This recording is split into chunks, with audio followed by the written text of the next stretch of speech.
Hey, what's up, everyone? I'm Matt McGachy from Cryptopsy and the Vox and Hops Metal Podcast, and you're watching Richard Metal Fan. Hey everyone, welcome back to another episode of Richard Metal Fan Interviews. This is episode number 110, and today's guest we're talking to Matt McGachy. Matt McGachy is the lead vocalist for the band Cryptopsy. He also sings in 3 Mile Scream, and a plethora of other bands. He also has a little podcast called Vox and Hops, which we're also going to talk about. So without further ado, let's go talk to Matt. So what's up, guys? I am here with Matt McGachy from Cryptopsy, 3 Mile Scream, plethora of other bands, and the host of his own podcast, Vox and Hops. So how are you doing today, Matt? Doing great, Richard. It's great to be with you. Thank you for hanging out with me in early 2023. It's so great to have you here. So what's been going on with you, man? I know you got your podcast of Vox and Hops. Tell me a little bit about that. What made you decide to do your own podcast? Well, it's 4 years ago I started Vox and Hops. I launched it in October of 2018.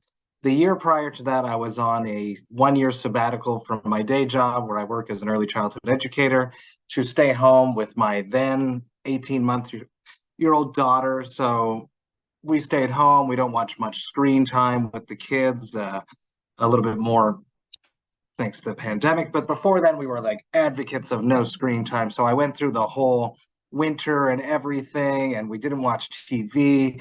And I listened to basically every CD I'd ever listened to, because sometimes the days get long when you're with an 18-month-year-old waiting for your wife to come home to eat supper and to do things. So I started listening to podcasts. I started with the Justice Show because Flo and I were guests on it the summer prior to this sabbatical that I was on. So I wanted to check out what is this about? What is this? What is a podcast? So I started listening to podcasts, totally got hooked onto it, really got into listen to like all the Justice stuff that I can get my hands on. Explored the X-Men with Doc Coyle because I played with God Forbid back in the day. Oh, wow. And Mark Maron's. And then just I loved it. And then I went to dinner with my wife, who is now the producer of the podcast, and she always helps me think through things. She's a project manager in a previous career that she was in. And we basically built the whole framework of what Vox and Hops was, combining my love of craft beer and being an extreme metal vocalist. So just basically hanging out with my friends, talking about life, talking about metal, and enjoying a craft beer. Basically, my early elevator pitch was a play off of comedians in cars getting coffee, and my pitch was metal musicians in bars drinking beer. So that's where Vox and Hops started. 2018 October, I launched with 10 episodes under my belt, and today I think I released episode 386. So Holy shit. it's moving along. Dude, congrats, man. Thank You're you. killing it with the interviews. I remember one of your interviews I loved was Lisa from Arch Enemy and Corpse Grinder. There are two I'm really hoping to get on here eventually. And I think I've seen some of your videos and you're like, damn, this guy's awesome. I kind of wish you had more subs. Like, you deserve it. Oh, thank you. The YouTube I don't push. I don't. It's really the audio podcast that I focus my attention on. I don't do any editing of the videos. I just sort of put it out there for people to see if the episode flowed nicely and there's no cuts that I have to make, I'll put it up. But if not, I'll just put the episode artwork up. But I don't push the YouTube. It's not my primary goal with this. Is my goal with Vox and Hops is really just to connect with musicians and to become closer in the industry and to try to keep myself busy, because also at the time when I was launching the podcast was around the same time that Ollie, my bassist in Cryptopsy, joined Cattle Decapitation. I remember him asking me, he's like, Matt, they asked me to join. What do you think? And I was like, do it. They're fucking awesome. We love them as humans. They're one of the best death metal bands out there. You should be a part of this. So he joined that. Chris has his studio that's just killing it, producing all kinds of stuff, and he's always busy, so he's super involved in the industry. And then Flo was like, Matt, he was driving me home after a jam one day, he was like, Matt, we found the singer for my new project with Rune. It's going to be David Vincent. And I was like, oh shit, okay, I need to get something going, like a side hustle of my own to keep myself busy when everyone else is busy. So I don't feel like I'm just at home hanging out with my kids, which is fun to do, but my artistic side needs a little bit more of a push. So that also really fueled the creation of the podcast. Awesome. And for me, I pretty much did podcasting. I started in August of 2020, mostly when the pandemic started. I was just binge watching a lot of podcasts. Like you mentioned, I was watching the Josta show. I was also watching No Fucking Regrets with Rob Flynn from Machine Head. And that pretty much inspired me to do it. And I've pretty much now with this one, this marks 110. And I've been doing this for like getting close to 2.5 years. It's amazing. And I know you commented on my recent one. Keep it going. Keep pushing it. That's what I try to do. The main thing I try to do is just consistency to see it. That's just the main way to just help get the viewer count up. I have like over 33,000 subscribers, and I've had my channel for a decade, but it wasn't until like when I started doing this is really when the channel just skyrocketed. It's fucking amazing, and that is a secret to key to anything is consistency and being something where people or somewhere where people can count on you to release that content that they enjoy. So good for you for doing that and keeping it up. And 100 episodes is no easy feat. Trust me, I know that it takes a lot of effort to put out one episode. So to put out over 100 of them, I know what goes into that. So congrats to you on that. Yeah, thanks, man. I really appreciate it. It's just the motivation. It just you gotta like do it, give it all you got. You can't just like half-ass it or wing it, because people will smell that shit like a mile away. That's true. That's true. You have to be fully committed and completely, constantly like in the focus of what the goals of what, for me, the podcast is, or what I'm doing with the band at this point. So you have to understand what your goals are. Awesome. And kind of like going into topics, like I want to kind of like talk about like your journey as an artist from where you started to now, which is pretty much what I've been doing pretty much with all my podcasts. Pretty much what I want to ask you is take me back to like young Matt McGachy. Like, what were like the first bands that pretty much got you into metal? What made you want to be a vocalist? Early on, I was a nu metal child, so you have to imagine I was in high school. I started high school in 1996. Before that, I was always, my dad was like an avid rock listener. So the Black Album, AC/DC, discovering all the Journey, discovering Foreigner, like all these bands in the car with my dad. So I always wanted to be a singer. I knew that. I like had imagined being a singer from being a very, very young. Metal and like hard, it was like a transition to heavier and heavier and heavier throughout high school.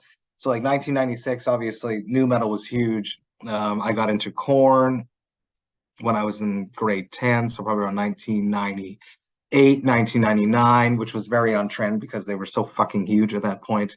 Yeah. And then like Marilyn Manson, Korn, Limp Bizkit was never my thing, but I'm actually appreciating them more now than I did back then for some reason. I didn't understand rap. But Tool, Maynard was a big influence. And then the harsh vocals really came in, I guess, with Slipknot. Was when I was like, could you imagine? I remember saying this when I was in Sec 5 in grade 11. Could you imagine traveling back in the past and like making some person in the medieval times hear this music, what they would understand? And I remember just thinking that I would never be able to scream like that. I thought it was completely unattainable to make sounds like that with my own voice. So it just like really just snowballed from there. I got into bands of my own. They were alternative rock bands at first. We covered like Matchbook 20, I think was one of the first covers that we did, which is really dating me. And like Live and like and Weezer, Nirvana, my first band, we covered all of that. And then I got really into more of a nu metal band where we covered like Incubus, and I just kept pushing and pushing my voice, and everything really took like a real spin towards more extremity, which is right before I joined Three Mile Scream is when I really, really got into this, was Mike Patton. My friend Vince, which is funny, his birthday is coming up. It's his birthday today, actually, which is funny. We're going, it's his 40th birthday. It's the year all my friends turn 40, so there's lots of parties.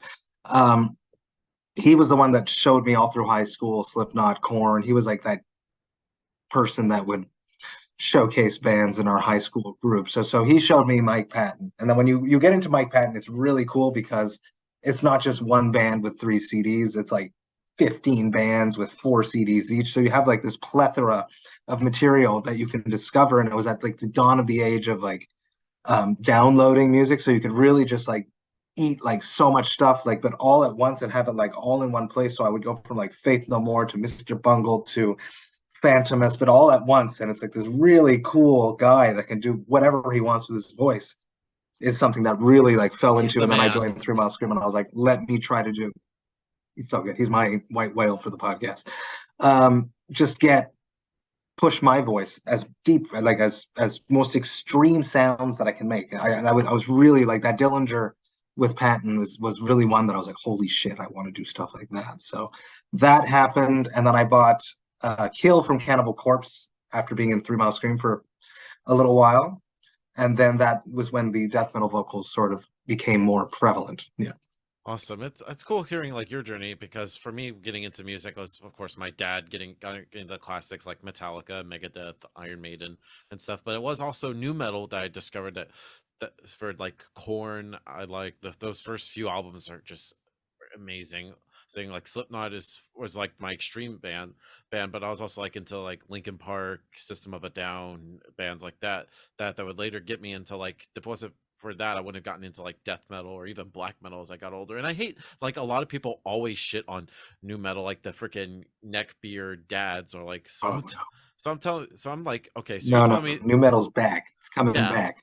yeah, so I'm like, so you're telling me that when you were like 5 years old, you were like walking to school with your lunchbox listening to In the Night's Eclipse by Emperor? Come on. They were absolutely, and they were there when they were there in Norway when the church burnings happened. Yeah. I could just imagine just like little kids Don't be quote like, "Da, da, da, da, da. Hi, church on fire." me. Yeah. So tell me about like your so, so tell me about like your first band, 3 Mile Scream. Was that like your first band ever? No, no, I had two sort of bands before 3 Mile.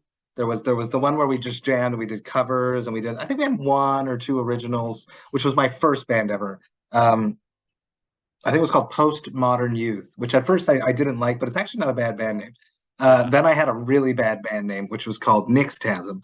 Horrible band name. But we jammed in my basement, in my bedroom, and that was super fun. And we actually did like a reunion jam where we got together 20 years later to play all those original songs. We did it in August that just Nice. passed. It was super fun. It was really very very cool, and we're trying to organize another one. Then I got into 3 Mile Scream. 3 Mile Scream was like my first Montreal-based band because I live in the suburbs outside of Montreal. So my first like not real band, my first like band that attempted to be professional, taking it like very seriously, every member. So it was ran by Mike Marino, who is the nephew of Frank Marino, and the brother of Danny Marino from the Agonists. So very Yeah. musical family. He knew the business because of Frank. He found me basically. He saw me singing with Nick Stasm, and then hunted me down and found me. He was the type. There was no cell phones back then, so I would be at work and there'd be like some guys on the phone for you, and I'd be like, "Hello," and it was Mike Marino. I don't know how he would find me. He was very resourceful. Anyways, that was my first professional style band, and we took it serious. We jammed 4 nights a week. We attempted to do something with a band. It was the first time where everyone in the band was like, "We're going to be someone. We're going to do something." And Mike made it happen. We signed a deal with Corporal Punishment, which was like a subsidiary of Universal. I had Randy Bly in the jam room with me, Oh, screaming wow. songs with me. And I remember like I used to always like tell him like I never believed it was going to happen. I never believed we were going to make it. Something, never being satisfied is a sort of a problem that I've worked on over my life. And I remember we like left the jam room to go do a photo shoot for our first album, a prelude to our demise. It was called, for 3 Mile Scream. And Randy was there because he was with Bloodshot Eye, who were recording with JF Dashnet. And we go downstairs and he's like, "Do you believe me now, Matt? Do you believe me now that we're going to make it?" And I was like, "Okay, yeah, this is pretty cool." So yeah, the 3 Mile went on for a few years, and then sort of petered out as member changes happened. And at the same time, I joined Cryptopsy, which was another factor into me not driving the band probably as well as I should have. And how'd you join Cryptopsy? Because I believe you joined in 2007. I joined in 2007, and then two funny things have happened in my life on my birthday. The first one was Mike Marino getting a phone call from Corporal Punishment saying we got the record deal for that 3 Mile Scream album. And then the second time was when I was on my 24th birthday when Flo called me. And he was like, Matt, we choose you, because there was another guy in the running. Because we basically, Chris Donaldson had recorded 3 Mile Scream. Flo listened to the record. Flo is like in this mindset of like, we're going to do something different. We're going to have some clean vocals. This guy's the best in the city at that point in time to do harsh vocals and clean vocals. Let's try to get him. So I initially said no to Flo. I remember him calling me. Once again, there's no cell phones back then. He called me at my parents' house. And I said, no, I think I'm going to wait out and try to make it with my own band. And then Mike Marino decided that he didn't want to be in 3 Mile anymore. And he was like the guiding force of the band in my mind. So I hung up with Mike Marino and called Flo back and said, did you find anyone yet? And he said no. So I went through the audition process. And on my birthday, when I turned 24 years old, I got the call to say I was the new singer for Cryptopsy. And then we didn't do anything for months. Nothing. I came from a band where I was jamming 4 nights a week, 3 nights a week for years, for 10 years, I think. And then I joined Cryptopsy in July of 2007. And I think we started jamming together for the first time in, I want to say February 2008, which is just fucking crazy. Yeah, that was like a prelude to what Cryptopsy was going to be like. Yeah, were you like nervous, like being the new guy in Cryptopsy? Because I know there's like plenty of vocalists like Lord Worm and stuff. Those had to be like big shoes to fill. Big black boots, yeah. Terrifying. I was not ready. I was not ready to be a death metal vocalist. I was not ready to portray Cryptopsy to Cryptopsy fans yet. It took me many years to be able to do that. There's like videos out there. Don't post them in this, but of me in Mexico in 2008. But you could post them because they're horrible. I'm better now, but you got to post a newer one after because I'm better now. But it took me a long time to understand what a death metal vocalist was. I was a metalcore vocalist that did some death growls. I wasn't someone that was doing death growls all the time. So that took a long time to feel comfortable and to be confident. And I think that I'm finally there. It took a long, long time. And it came from just, touring with amazing musicians and talking with them. Because another reason I started the podcast was because I would sit with people and then ask them strange questions. And I remember Pepe from Psychroptic, we were sitting up on the barracks at Brutal Assault, and he was like, dude, I hadn't seen him in 10 years because we had done Summer Slaughter together in 2008, and this was like basically 10 years later. He's like, you always make me think, you make me feel so like self-conscious, and you dig into these things. And that was like something that really like circulated and like reverberated in my brain when I thought about doing like an interview-based podcast that I could actually sit and listen and ask good questions. So no, it took a long time for me to be confident as the singer of Cryptopsy, and it was tough. And the Unspoken King got leaked, and it was the 2 tracks where I did the most amount of clean vocals. And there was this forum, I think it was called SNM, I believe it was called. There was like a forum with like the most vile trolls, and they were so mean, and I was upset. It was rough. So that was that, and it took many years for me to feel comfortable after that. Yeah, and tell me about like the Unspoken King, a very interesting album. And I know a lot of people lost their shit when it came out because it was like the Cryptopsy was going into more of a, I don't know how you feel about the label deathcore kind of sound. I don't think it's a deathcore album. I don't agree with that. Like, Despised Icon is deathcore. For me, Suicide OGs. Silence is deathcore. The Unspoken King is not deathcore. It's experimental metal. And Cryptopsy has always been experimental metal. Is it a Cryptopsy record? I don't think so, in hindsight. But at that point, I had nothing with the input or nothing. To this day, I have very little to do with what Cryptopsy's music sounds like. I'm like, that's good, do that. But it's, Christian Donaldson's driving the truck right now. But back in the day, there was many people writing the Unspoken King. There was Alex O'Byrne, there was Flo, there was Eric, and Chris contributed 2 songs. And if you listen to the record, you can absolutely tell which songs Chris contributed to because they sound the most modern. So maybe those songs are a little bit deathcore. Worship Your Demons, that is, Anoint the Dead, maybe. But the rest of it's very avant-garde, very different. Is it Cryptopsy? Probably not. But Cryptopsy is a band that never rested on its laurels either, because Cryptopsy could have done what so many other bands would have done. They nailed it with None So Vile. People love it, right? They to this day we Yeah, play still a 5 songs. classic. Play 5 songs a set. You know, we have 10 songs to play. We have to play 4 to 5 of them because And I it's remember when I saw you in 2017, you played the whole album start to finish, and that was talent. probably my opinion the best I've seen you. I've only seen Cryptopsy 3 times. Amazing. So Cryptopsy could have just gone on to make None So Vile Part 2, None So Vile Part 3, but they didn't do that. They went and made Whisper Supremacy, which is one of the most uncomfortable, very fucked up death metal albums out there, and with changed vocalists at that point as well too, with Mike DeSalvo coming in with a much more hardcore approach. So that was like destabilizing as well. So Cryptopsy is always like uncomfortable and trying to try things and experiment and stretch their creative breadth, let's say. And Flo at that point in 2007 was getting really into like Radiohead and Deftones and wanted to mess around with sections such as that. So we did. I've said in other interviews, like, had we released it as a band called the Unspoken King, I think it would have done a lot better versus it being a Cryptopsy record. And with that being said, all death metal bands now in 2023, most of them have clean vocals. So we were, doing it a long time ago. Yeah. And we probably won't do it again. Yeah, imagine if it would came out today, people wouldn't bitch about it now. Now, I mean, that back then people lost their shit. Well, they probably would find things to be upset about because it's not a perfect record. I'm not saying it's a perfect record. It's not a record that I go and listen to. It's not a record that I gravitate towards or I'm proud of, let's say. I definitely did my best work that I could do at that time. I gave the best vocal performance that I could, but I was not a death metal vocalist yet. It took me many years to become confident and comfortable being a good death metal vocalist, or at least a decent one.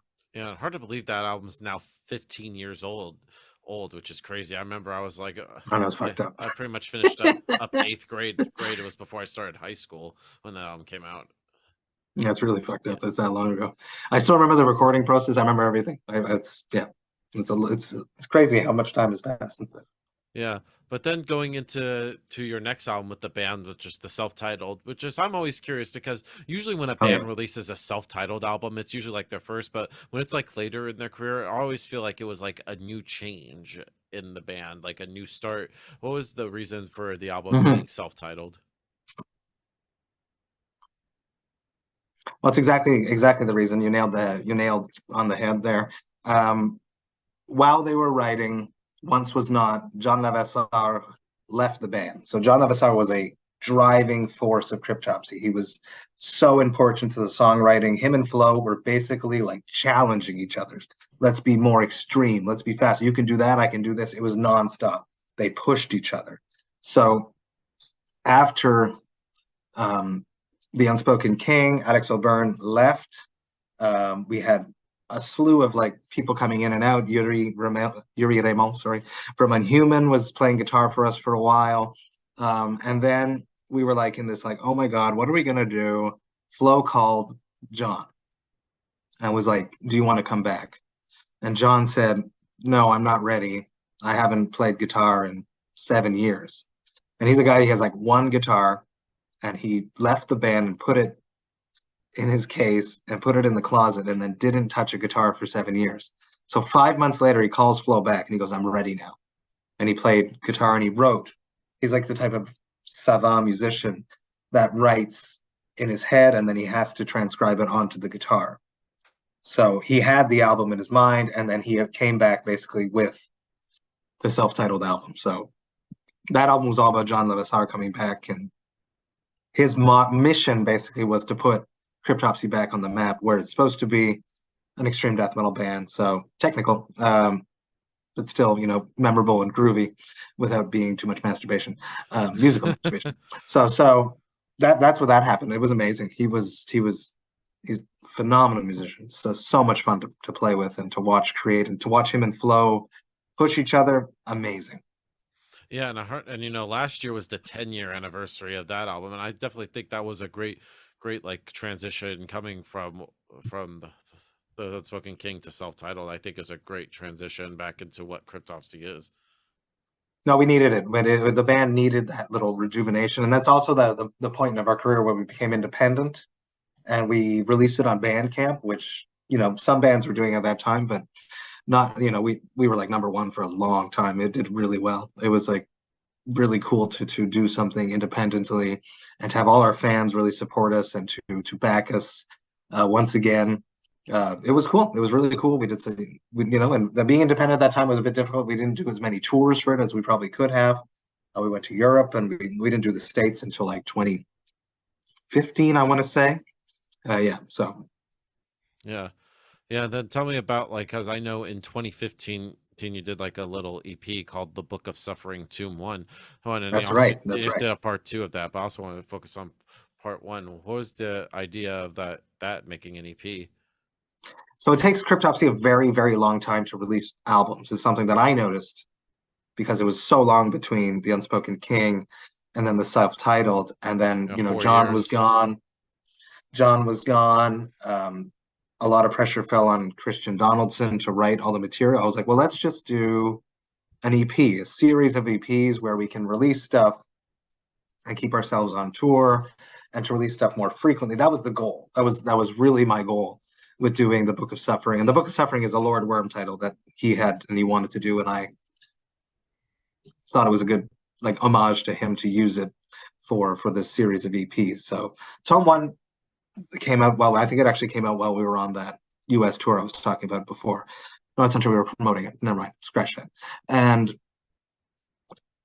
it was cool. In the end, it did not end up being like that. We did not release things faster. It took us just as long. Cryptopsy needs a lot of pressure to get things right and to get music out. So it takes us a long time to focus and to release material. Sadly, so Tome One came out in 15. 2016, I believe, 2015, and then Tome Two came out in 2018. So it took 3 years, basically the same amount of time as the record. So it didn't really work out the way I wanted to, but we did tour a lot more, which was fun. Yeah, because I remember the first time I saw Cryptopsy was 2016. You played with Cannibal Corpse, Obituary, and Abysmal Dawn. I remember that was actually the tour kickoff. That was actually my first time seeing both Cannibal Corpse, Obituary, and Cryptopsy. See, that was like a hell of a bill, and that was actually the first show of the tour. I It was remember that actually night. Yeah, that was the first show is in Atlanta, and I think it was awesome yeah. because I In remember Atlanta watching. at the Masquerade. Yeah, Yeah, the old Masquerade, rest in peace. I mean, the new one's okay, but the old one, ugh, yeah. that was just so perfect. And I remember like during like Abysmal Dawn It set, had I that was weird little elevator where you put yeah, you put. Sorry, I'm cutting you off there. it's all Putting good. your gear on this weird like elevator that's like swinging up. It was like, here's all your money and everything on this ancient elevator. Anyone who's played there knows what I'm talking about. But sorry, keep going. You're watching Invisible Dawn. Keep going. Yeah, Sorry. funny enough, I was watching. I actually went with some buddies of mine, and while I was watching, I was just looked to my right, and I saw fucking Corpse Grinder like walk into the merch, just chilling over there. And I remember I was like running. I was like, oh shit! And I was like telling my guys like, hey guys, Corpse Grinder is at the merch, and I'm like, my buddy Jacob was like, what? Yelled what? And it was like, I was like the coolest shit ever. But yeah, he was a really cool guy. Very cool tour. It was so much fun. It's like easily top three tours of my life falls into that tour. So much for sharing a bus with Obituary. Come on, it's Yeah, amazing. I yeah, met the guys from the Three Floyds on that tour. I met so many amazing people on that tour. Yeah, and I remembered also the year after I saw you did that the headline Devastation in the Nation, and that was a cool tour. Probably in my opinion, my favorite Cryptopsy show. The 3 times I've seen you, you played None So Violent Society. What was the idea of like playing it the album start to finish? Because like that in my opinion I think is like a classic in death metal. I put up there with like Tomb of the Mutilated, did Altars of Madness, Once Upon the Cross, like shit like that. I think it was like close to an anniversary, and we knew that we had to do something special for Devastation on the Nation because the EP wasn't ready just yet, the Tome Two. So I think that was really the mindset, was to just do a massive, like basically a global tour where we play None So Vile was really the idea behind it. So we went all in. We bought like all the new scrims and stuff, and celebrated None So Vile because it's such a classic. It's so goddamn good. Yeah. Every track, and it really helped me for future writing of stuff, really deciphering and understanding Lord Worm's maniacal vocal patterns. So that was a task and a half, but I did a pretty good job. I think I figured it out. But that definitely like inspired me to like more like vocal pattern wise and to write more like malicious but yet poetic dark lyrics because he's a master. It's so goddamn good. Yeah, yeah. And do you remember even the first time you've heard that album in when you first heard it? Because I remember the first time I heard Cryptopsy.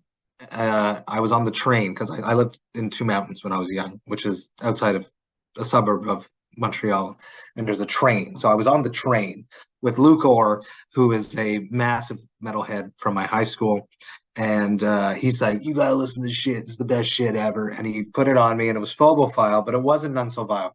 It was Once Was Live, or what's that live? They have a live album. There's a live album. None So Live. It was None So Live. And it was yeah, Nothing Like Juan vocals, so it wasn't Lord Worm. But I remember not liking it. I remember being like, what the fuck is this? What is this singer saying? I don't understand it. So I think the first time I really listened to None So Vile, like in its entirety, was probably when I joined the band. And I was researching and trying to figure out what the hell he was saying. I think that was the first time. And it was probably like fragmented in a set list order. And it was yeah, it was, because I wasn't like the biggest Cryptopsy fan. I was a guy that came from Montreal and knew Cryptopsy was cool. I played with them. I knew what they were about. I liked them, but I wasn't like the die-hard Cryptopsy fan. yeah, yeah. And that's still it's a great tour album, that tour. And that was also the only time you played the new Masquerade, because it was like the year after you did that Cannibal Corpse, they moved to underground. What was that like, playing like the new Masquerade that was in hell? But It was cool. It was long corridors. That's what I can say. That's my yeah, biggest memory of it. And then there was a really cool like growler place that I walked to, like fill up craft beer, because when I was doing when we did the aborted run, yeah, um, I was like already doing Vox and Hops, and I was like really into craft beer as much as I am now. And I walked and like filled up these growlers. It was awesome. But the new Masquerade feels cool. There's definitely like history at the other one, because we also yeah. went to play the old one once. We were at Scion Rock Fest, which was a very cool festival that only happened basically, I think, 1 or 2 years, a long time ago. I can't remember when. It was early in my Cryptopsy, so it's probably like 2009 or 2010 or 11, somewhere around that. Yeah. Yeah, and I know you did that aborted run, which is the last time I actually saw you guys. You played at a tiny little bar, which in at least Atlanta, called 529, which is really great. That's right. No, you're right about that. That's true. That's true. You're right. Yeah. Yeah, yeah, and that was still a great show. And I'm way overdue for a new another Cryptopsy show. I need to see you all again eventually. Well, hopefully soon. I have nothing to announce, sadly, but we are working on a new record, full length record. We Yeah, we we put the tomes on the side burner, the back burner for now, to write a full record, which we did, and it's finished, and it's just about finished, and it's I'm very happy with it. It's very extreme, it's very dark, it's melodic, but not outside of the realm of what Cryptopsy is. It's very exciting. We like sort of like rest a little bit on riffs, a little bit longer, but definitely not long enough, but as Cryptopsy does, it makes you feel uncomfortable. You're happy, you're like, oh yes, I understand this part, and then you don't understand the next part. The lyrics are dark. I have a really cool concept that I can't wait to talk more about once we announce stuff, but it will come out eventually. yeah. We'll kind of follow in the same vein as the two EPs, or will it be almost kind of like completely different? It's in the same vein, but it's definitely darker. It's much more darker. More like um the darker is the easiest word, because I don't want to say any words, because people will eat into it in the wrong direction. It's not like, it's not following any trends. It's just more like morose and more, slightly more atmospheric. But once again, it's Cryptopsy, so nothing lasts long enough. It's very interesting. Christian Donaldson poured his heart into this sucker. Really pushed us all to get this together, and he killed it. He killed it. I did my whole record with just like my big bark scream, my crisp bark, as I like to call it. So there's basically hardly any fry screaming on it. It's all false chord, which is new for me. I haven't done that on a record yet. I've only done a few passages like that on Tome 2. So I'm very happy with my vocal performance. I'm very excited for everyone to hear it. Awesome. And kind of in the end, wrapping it up, I know you just mentioned like you're just working on new stuff right now. Is just anything else you want to say to just close this out and in terms of like what you got next for Vox and Hops and stuff? Sure. 2023 is going to be a big year for Vox and Hops. I'm very stoked. We have Brutal Winnipeg. I've been doing a metal and craft beer festival here in Montreal for 2 years running now. I'm bringing it to Winnipeg. That's happening on February 18th at Park Theater, presented by Ninja Cat Productions. We got Despised Icon with Wake, Hopscotch Battle Scars, and Murder Capital that are playing. There's beers from Sucrums Brewing and Kilter Brewing. It's going to be a crazy, crazy night. I'm very excited for that. There's talks of doing Brutal Montreal Part 3, 2023. Talked about making it bigger. That's very exciting. There's the podcast is going to keep growing. I'm going to keep releasing episodes. I got Sober February coming up next month, where I only talk to artists who are now sober or have been sober, or talking about balance with alcohol and the effects that alcohol and drugs have on people's lives, for the worst and for the better side. Awesome. Lots of good stuff going on. Awesome. Just thank you so much for your time, man. There's just any final words you want to say as like a thank you to close this out?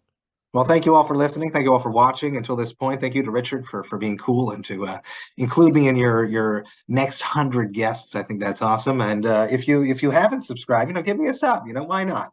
Give me a chance. I release episodes at least once a week, if not twice a week, and I don't stop. So it would be cool.